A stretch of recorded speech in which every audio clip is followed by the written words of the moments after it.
Okay, here we are. It is the last weekend before I get my bees. Out in the Beeyard today, just trying to button up, make sure everything's ready to go for next weekend and get some things ready to go. So I do have a little project for today, but today might be a little challenging because we got some weather. It's a little bit colder out here today. What are we, about 55 degrees, and of course you can hear the wind.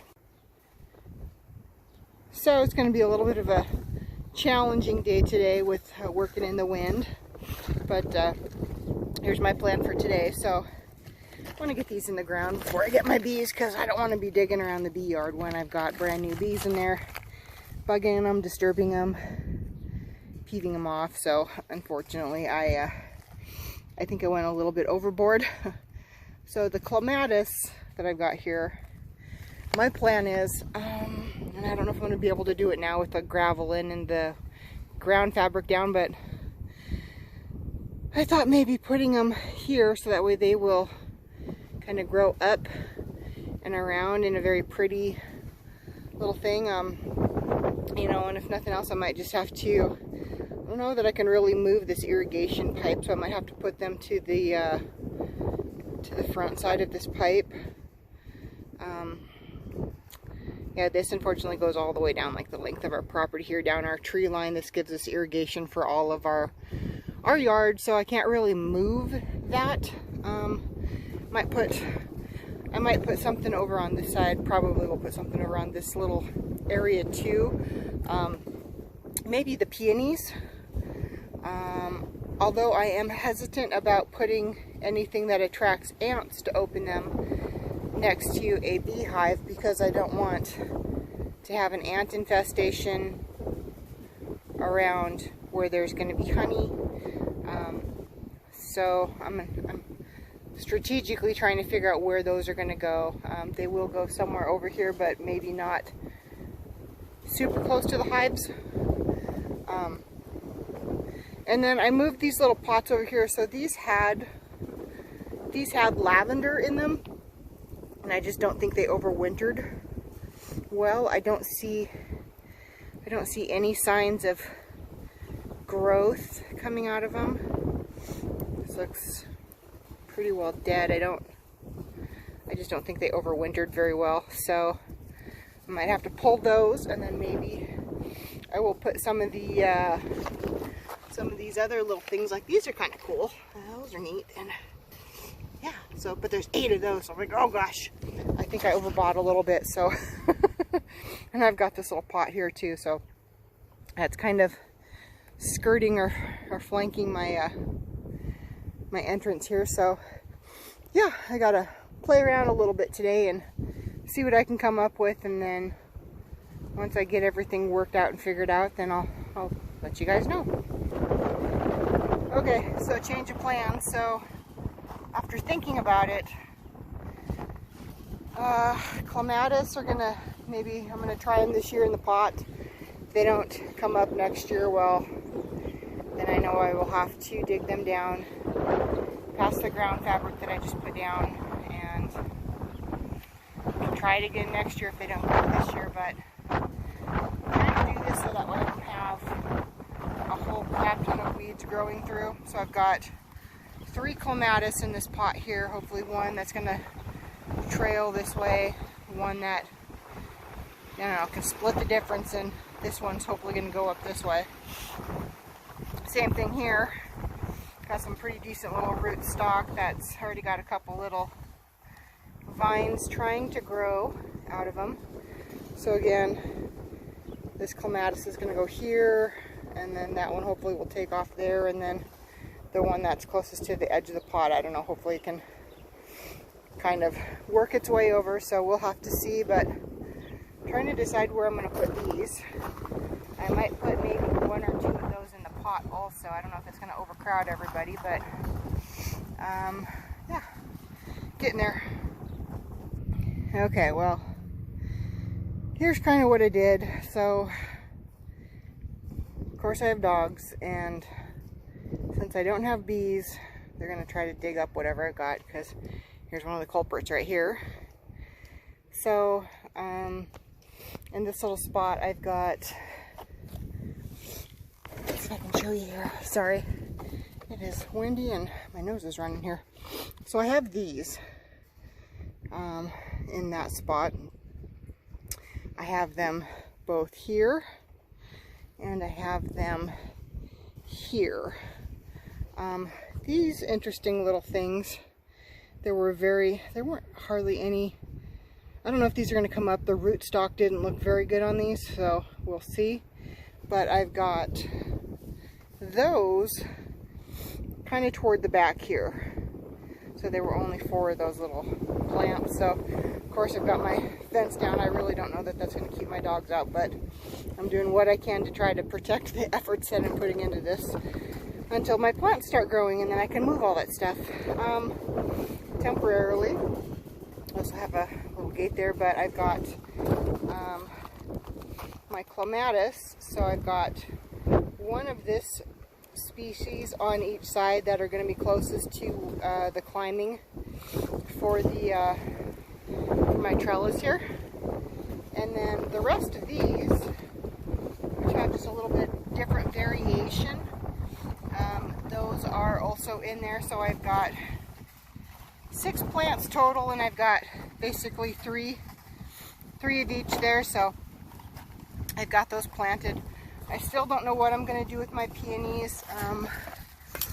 Just trying to think. I don't know the correlation between the types of ants that, you know, are looking for the nectar from these to the ones that would be a burden or a bothersome to my bees. So we're not going to plant these anywhere near the bee yard, I think, to be safe. Now I just have to find a different home for them.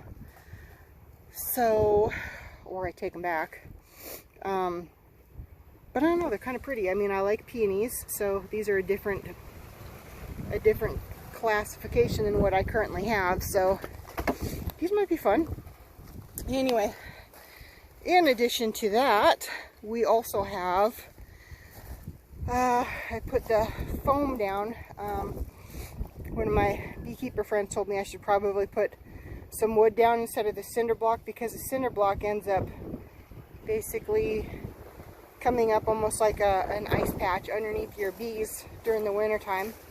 Some of the other beekeepers in our bee club said that that was probably what caused their downfall. So rather than putting another layer of woodwork out, or I just went straight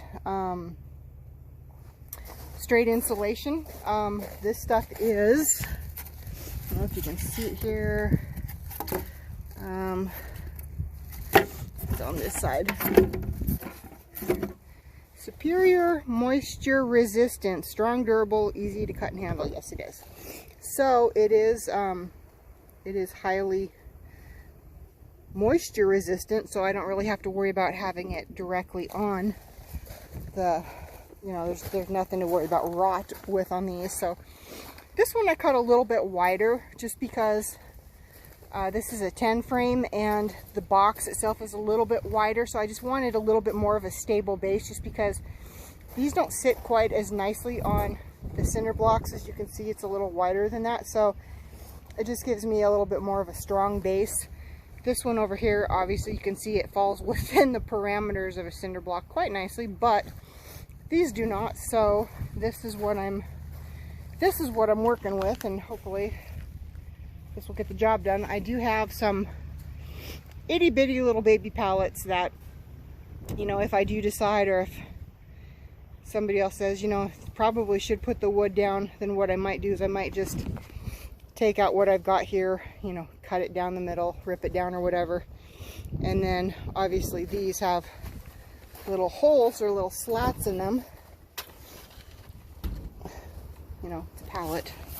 So what I might do is I might just take these and I would slide the insulation down in between those, so that way it gives me a little bit more of an insulated base to go off of. So we'll see how this works out. Getting pretty excited. So this is going to be the next weekend. I will be putting my bees into the hives and getting things ready to go. Got my plants planted so that way as my bees are kind of just developing, I don't have to be over here bothering them.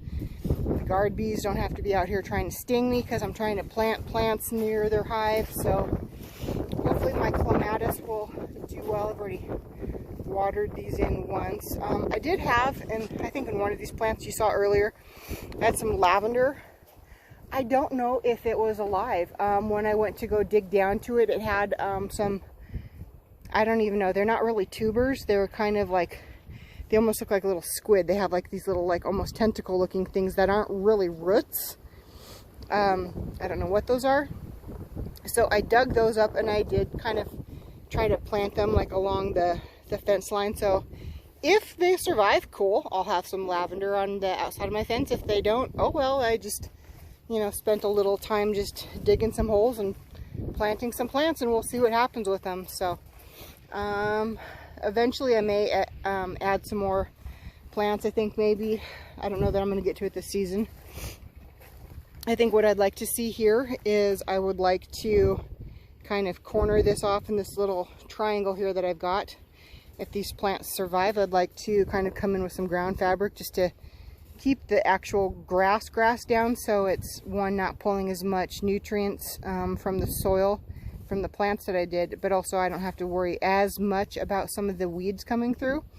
So that's kind of my plan eventually, maybe next season, is coming through here with some ground fabric all that off.